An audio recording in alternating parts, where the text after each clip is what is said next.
Now, our next speaker has done what we've been asking. We ask, do you have a back pocket speech? That means you have a speech, you didn't sign up, but you're there on the spot when we need you. So Stephan is going to be jumping right in tonight, and he's going to be talking about the 21st anniversary of One More Time. This comes from those Motivational Strategies Level 3, Connect with Your Audience. Stephan Villavicencio, take it away.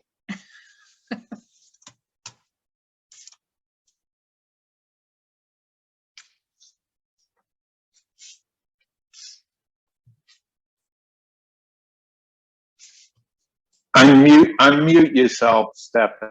And start over. Hello, fellow Toastmasters and honored guests. I'm here, I'm going to talk about a song that was released 21 years ago.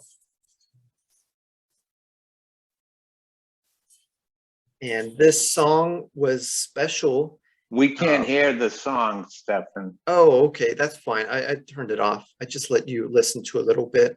So this song was released on November 13th, 2021. It's called One More Time, and it's by the band Daft Punk. How many of you know the band Daft Punk? By a show of hands. Anybody? Nobody. Oh, I see one. Okay, Sam knows. Okay, that's good. So that's good. I have one person in the audience who knows. Actually, I think Wesley knows also. I didn't see him. Maybe Alyssa, maybe Kushi. No, Alyssa. Wesley knows. So anyway, this is the song One More Time, and it's a high energy song. It's happy, and it looks into the future. It imagines this galaxy where these aliens are residing, and it's basically a look into a future where we're all a bunch of blue aliens, and there's some evil forces of other aliens, evil aliens coming in to steal the good stuff that we have. But this song has a it gets kind of the good aliens that are playing the music in a band, they get stolen, and eventually they'll get saved. But it looks, if you just play the song, you'll think that they got kidnapped and they're in a prison somewhere. So it's doesn't leave you with the best feeling. But you got to watch a full-length movie in order to see the final end. But I really like this. I first heard this when I was a 25-year-old going to clubs, and I only went to clubs maybe 5 times a year, but it was still fun to go, and I had friends to go with. And they would play this song a lot in the club, and they also, what I noticed was that a lot of other people who I didn't know really liked this song, and people would just start singing it and clapping their hands and dancing. At the time, I was getting started with grad school, and I was going through a life change. I was I had stopped trying to be a doctor. I stopped going to school to be a doctor. I had to figure out what am I going to do, and I still was trying to figure it out. But I remember this song playing throughout that time, and still I enjoy it. The artists that produce this song are very interesting. It's a duo from France. They produced this song in 2001, and they had been, it was about 7 years from the point when they were negatively criticized for their music by a British musical critic. The music critic had called their music daft, punky, trash. And even though they were French, they were able to translate it and figure out what was being said. And instead of getting out of the music business, they reinvented themselves.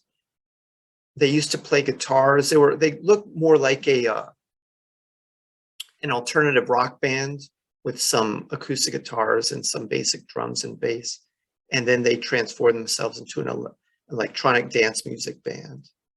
And they also used a lot of music from the 1970s, disco music.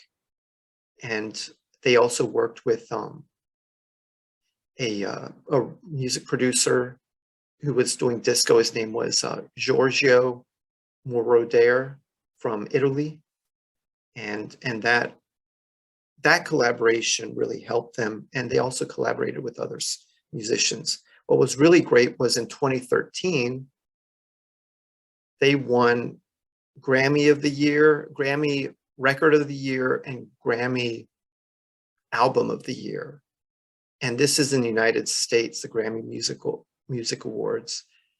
And they came from France. They didn't come from the United States. So that was really uplifting to know that they were heavily criticized when they first started, and then they worked all their way up to the top. They collaborated, and they learned a lot from the people they collaborated with to get these Grammy Awards.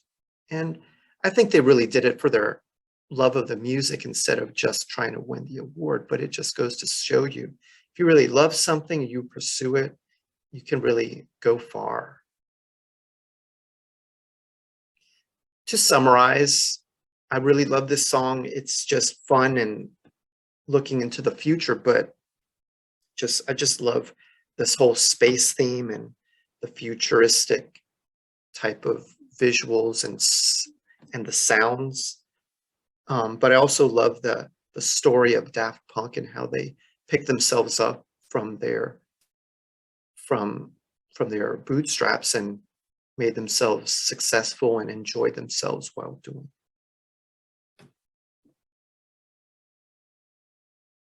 it. All right, at this point, I spoke with Shirley about doing an evaluation. So I'm gonna be really quick with Stephan's speech. I like the fact, Stephan, that you did a Backpocket speech and you were prepared with a presentation with audio. Unfortunately, your audio didn't work, but you kept your cool. You kept on going. You engaged your audience and you said, who knows the song? Even though we didn't hear the song at all, you kept on going.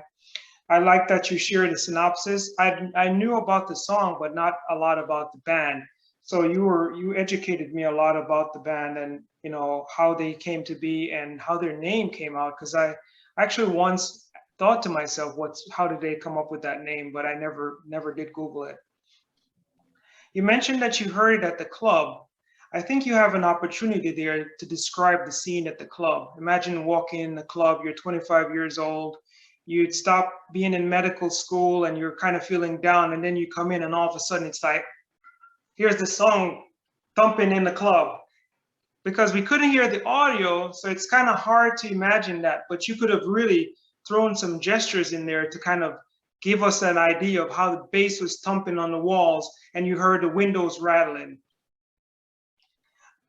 I like that you kept on, well, actually, you gave us a lot of facts. I mentioned that you didn't have a lot of gestures. Another opportunity that you actually had was to give us a call to action at the end of the meeting.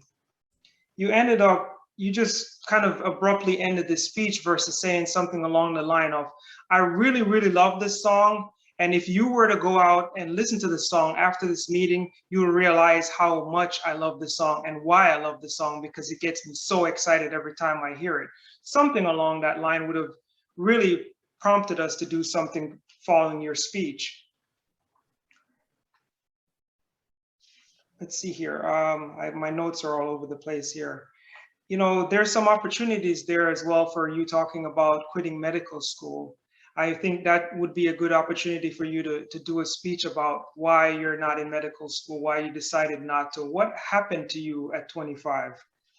I like that you really had some dates in there. You specifically remembered November 13th, November 13th was the actual date that you got here.